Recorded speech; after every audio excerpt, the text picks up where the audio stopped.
మన Chiranjeevi vascular and multi speciality hospital దేశంలోనే best vascular and endovascular facilities and all multi speciality care.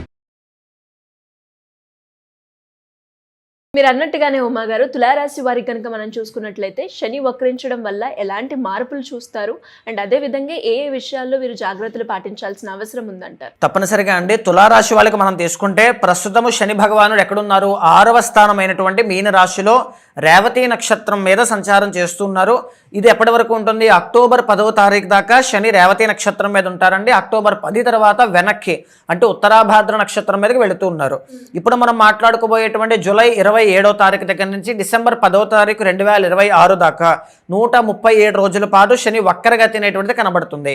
శని వక్రగతిలో ఎక్కడున్నారండి? 6వ స్థానంలో ఉన్నారు. 6వ స్థానము అంటే డైలీ రొటీన్, మీ శత్రువులు, మీ కెపాసిటీ, తర్వాత మీ శత్రువులు, మీ కెపాసిటీ, మీ అప్పులు, డెబ్ట్స్ అనమాట.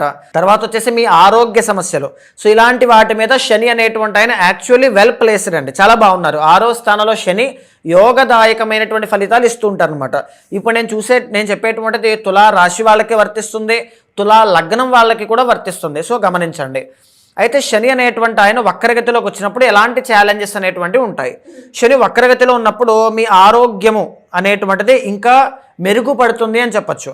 ఫర్ ఎగ్జాంపుల్ 6వ స్థానంలో ఉన్నటువంటి శని మంచి ఆరోగ్యాన్ని ఇస్తారు. ఇక్కడ వక్రగతిలో ఉండి ఆయన ఒక రీఎవాల్యుయేషన్ స్టేట్లో ఉన్నారు అని అంటే మీకున్నటువంటి ఆరోగ్య సమస్యలు ఏంటి, ఒకసారి డాక్టర్ దగ్గరకు వెళ్ళి డయాగ్నోసిస్ చేయించి నాకున్న అనారోగ్య సమస్యలు ఏంటో తెలుసుకుని దానికి ఏం చేయాలి? ఎక్సర్సైజ్ చేయాలా, ఫుడ్ డైట్ మార్చాలా, మెడికేషన్ తీసుకోవాలా, పలానా జాగ్రత్తలు తీసుకోవాలా, వాటర్ ఎక్కువగా తాగాలా, నిద్ర సరిగ్గా పోవాలా. సో ఇవి చేయాలి, నాకున్నటువంటి అనారోగ్య సమస్యలు నేను తగ్గించుకోవాలి. ఈ ఆలోచన మీద, మీ అనారోగ్య సమస్యల మీద మీరు వర్క్ చేయడం అంటే ఆ కష్టం అనేటువంటిది కనబడుతుంది. పూర్వం ఎప్పుడైనా సరే మీకేమైనా అనారోగ్య సమస్యలు ఉన్నట్లయితే మళ్ళీ ఈ టైంలో అవి మళ్ళీ తిరిగి వచ్చే అవకాశాలు ఉంటాయి. ఫర్ ఎగ్జాంపుల్ జ్వరములు కానీ, డయాబెటీస్ కానీ, డిస్క్ బల్జ్ కానీ, ఎందుకంటే శని వాతానికి సంబంధించిన ప్లానెట్ కాబట్టి డిస్క్ బల్జ్, సయాటికా, స్పాండిలైటిస్ కానీ, డైజెషన్ ప్రాబ్లమ్స్, తులారాశి అంటే పొట్ట ఇలాంటివి.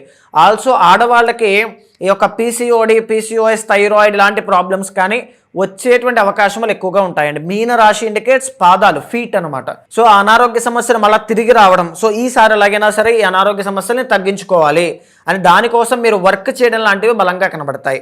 రెండోది ఏంటి అంటే శత్రువులు indicates not only physical enemies అండి. అంటే మీకు బయట కనిపించే సుబ్బారావు గారు, వెంకట్రావు గారు, ఈ వీళ్ళు మాత్రమే కాదు, మీలో ఉండేటువంటి అంతర్లీనంగా ఉండేటువంటి మీ కోపము, మీ బద్ధకము, మీ యొక్క నిర్లక్ష్యము, ప్రోక్రాస్టినేషన్ అన్నీ కూడా ప్రతిదాన్ని ఇక్కడతో నేను ఇంకా తీసేయాలి, నేను ఇక్కడ నుంచి చాలా డెడికేటెడ్గా వర్క్ చేయాలి, నాలో డిటర్మినేషన్ ఇంకా పెరగాలి, సో నేను మార్నింగే నిద్ర లేవాలి, జాగింగ్ చేయాలి, లేకపోతే నేను ఫోకస్డ్గా వర్క్ చేయాలి, మోటివేటెడ్గా ఉండాలి అనే ఆలోచన, ప్రతిరోజు భగవంతుడికి నేను అర్చన చేయాలి, మెడిటేషన్ ప్రాక్టీస్ చేయాలి, జపము చేయాలి, బ్రేక్ రాకూడదు, ఇలా అనమాట. సో మీ యొక్క అలవాట్ల మీద, మీ డైలీ రొటీన్ మీద మీరు ఒక కమాండ్ తెచ్చుకోగలుగుతారు. ఎందుకని? మీ యొక్క పాస్ట్ లైఫ్లో జరిగినటువంటి నష్టములు, ఇప్పుడు ఉన్నటువంటి పరిస్థితులు, కష్టములను చూసి ఇంకెలా కాదు, నేను ఇంకా లైఫ్లో ఏదో ఒకటి చేయాలి, కష్టపడాలి, ఇంకా ఇక్కడి నుంచి నేను పట్టుకుంటే ఆ పని పూర్తి అయిపోవాలి అంతే అని చెప్పి మీలో ఒక డెడికేషన్ స్టార్ట్ అవుతుంది. ఎన్ని రోజుల పాటు ఉంటుందంటారు ఇది? 137 రోజుల పాటు అమ్మ. 10వ తారీఖు డిసెంబర్ దాకా ఇది ఉంటుంది. అయితే ఇంకొకటి అప్పుల విషయంలో కూడా అంతే సేమ్. ఈ అప్పులు అనేటువంటివి ఎందుకు వచ్చి ఉంటాయండి? 4th and 5th లార్డ్ కాబట్టి వ్యాపార రీత్యా, పిల్లలకి సంబంధించి, కెరీర్కి సంబంధించినటువంటి అప్పులు ఏవైతే ఉన్నాయో ఆ అప్పులు అనేటువంటివి ఇక్కడ నేను తీర్చేయాలి, ఇక నాకు ఎలాగైనా నేను కష్టపడాలి, తీర్చాలనే ఆలోచన మీద తులారాశి వాళ్ళ కంకణం కట్టుకునే విధంగా ముందుకు వెళుతూ ఉంటారమ్మా. ఈ 6వ స్థానంలో ఉన్నటువంటి శనిగ్రహ సంచారము యొక్క 3వ దృష్టి ఎక్కడ పడుతుందండి? వృషభ రాశి మీద పడుతుంది, which is 8th house from Libra, తులారాశి లేదా తులా లగ్నం నుంచి 8వ స్థానం అవుతుంది. అంటే దానివల్ల ఏముంటాయి? సడన్గా అంటే దానివల్ల ఏముంటాయి?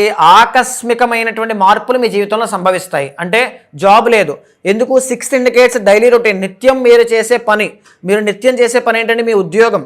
నేను నిత్యం చేసే పని ఆస్ట్రాలజీ, అది రీసెర్చ్ కానీ ఏదైనా కావచ్చు. సో ఆకస్మికంగా 8th ఇండికేట్స్ అన్ఎక్స్పెక్టెడ్, ఆకస్మికమైనటువంటి మార్పులు అనమాట. సో ఆకస్మికంగా మీకు ఏదైనా జాబ్ రావడం, ఆకస్మికంగా మీ అప్పులు తీర్చే మార్గం మీకు కనబడడం, ఆకస్మికంగా మీ హెల్త్ ప్రాబ్లమ్ సార్ట్ అవుట్ అయ్యేటువంటి మార్గం మీకు కనబడడం, లేదా హెల్త్ ఇష్యూస్ తగ్గిపోవడం. అండ్ ఆల్సో ఆకస్మికంగా మీరు 4th and 5th లార్డ్ అయినటువంటి శని 6thలో ఉన్నారు కాబట్టి ఏదైనా గృహయోగం, ఇల్లు కొనాలి అనుకుంటూ ప్రయత్నం చేస్తూ ఉంటారు. ఆ ఇల్లు అనేటువంటిది సడన్గా మీకు తారసపడ్డం, అది దొరకడం, ఇల్లు అమ్మాలి అనుకుంటుంటారు, అది తారసపడ్డం, పిల్లలకి సంబంధించిన విషయంలో, వారి యొక్క భవిష్యత్తు ప్రణాళికల విషయంలో ఒక అద్భుతమైనటువంటి మార్పులు చోటు చేసుకోవడానికి అన్ఎక్స్పెక్టెడ్గా మీకు ఒక దారి దొరకడం లాంటివి కనబడతాయి 8వ స్థానం కాబట్టి. కానీ 8వ స్థానము ఇండికేట్స్ లాట్ ఆఫ్ డిలేస్ అండి. అది వెంటనే జరగకపోవచ్చు.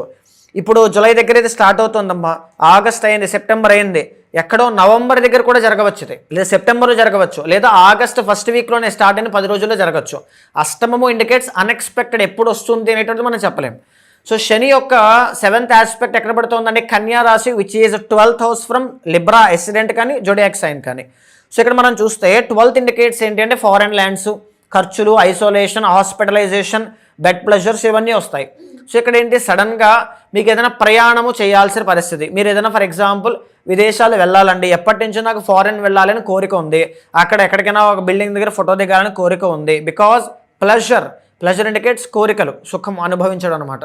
సో వెళ్ళాలని కోరిక ఉంది, సో అక్కడికి వెళ్ళేటువంటి అవకాశాలు పడతాయి.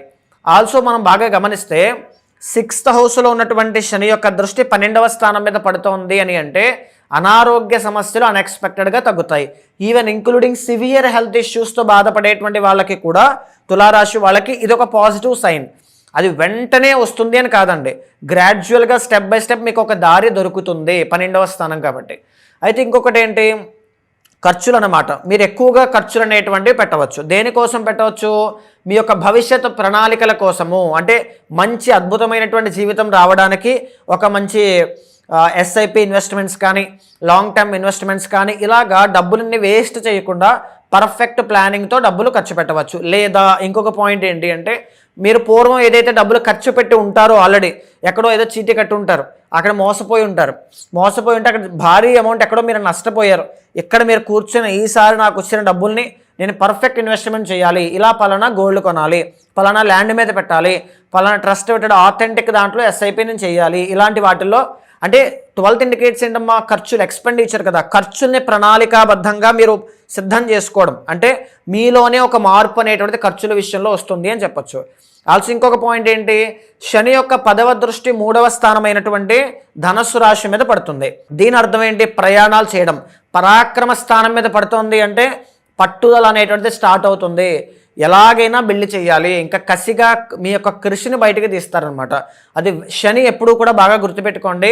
ఒకే ఒక ఏదో తుఫాన్ లాగా అలా 10 నిమిషాలు వచ్చేసి 10 నిమిషాలు వెనక్కి వెళ్ళిపోయి తీసుకెళ్ళిపోరు. బిజినెస్ 1 సంవత్సరం అద్భుతంగా సాగి ఆ తర్వాత మళ్ళీ ఆగిపోవడం లాంటివి ఉండవు. శని ఎప్పుడూ కూడా స్లో అండ్ స్టడీ కెరీర్ని ఇండికేట్ చేస్తారు.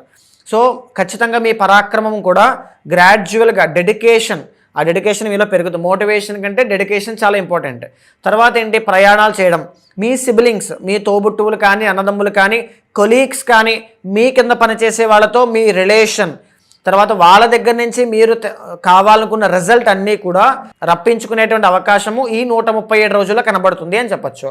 బట్ ఇప్పుడు నేను చెప్పిన ప్రతిదీ కూడా చాలా ఛాలెంజెస్తో, మీ పేషెన్స్ని టెస్ట్ చేసే విధంగా, చాలా కష్టములతో, ఎన్నో చిక్కులతో, ఎన్నో సవాళ్లతో కూర్చుని ఆలోచించి కష్టపడి రోజుల తరబడి చేస్తేనే అది అయ్యే విధంగా కనబడుతూ ఉంటాయి.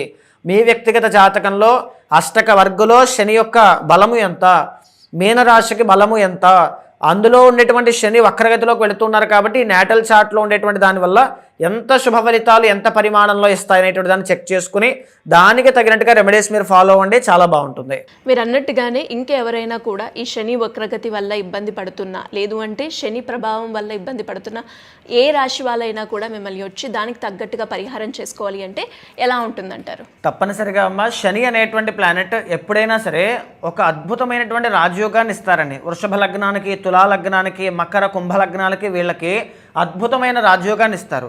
కానీ ఫలానా రాశికి ఇలా ఉంటుంది అని చెప్పేటువంటిది ఆ శని యొక్క ట్రాన్సిట్ ఏదైతే నడుస్తుందో దాని తాలూకు మీ యొక్క వ్యక్తిగత జాతకం కూడా దానికి సహకరిస్తే అద్భుతమైనటువంటి గ్రోత్ ఖచ్చితంగా 137 డేస్లో రీట్రోగ్రేషన్ వల్ల మీకు కలుగుతుందండి. అయితే ఈ శని అనేటువంటి ఆయన దానికి ఎంత బలం ఉందో మనం చెక్ చేయాలి. ఎందుకంటే రేవతి నక్షత్రం మీద ఇప్పుడు ఉన్నారు కాబట్టి. సో ఆ అష్టక వర్గము కానీ అన్నీ కూడా మీ వ్యక్తిగత జాతకం చూడాలి అనుకుంటే తప్పనిసరిగా మీకు కింద కనిపించే నెంబర్కి కాల్ చేస్తే మా వాళ్ళు మీకు పూర్తి వివరాలు అందిస్తారు. మీ యొక్క జాతకాన్ని చూసిన తర్వాత గోచారంతో సమన్వయం చేస్తూ ఏదైనా దోషాలుంటే శాంతి పరిహారములు ఆచరింపచేసి భగవత్ అనుగ్రహం కలిగేలా చేస్తాను. థ్యాంక్ యూ అమ్మ గారు, థ్యాంక్ యూ సో మచ్. నమస్తే అండి.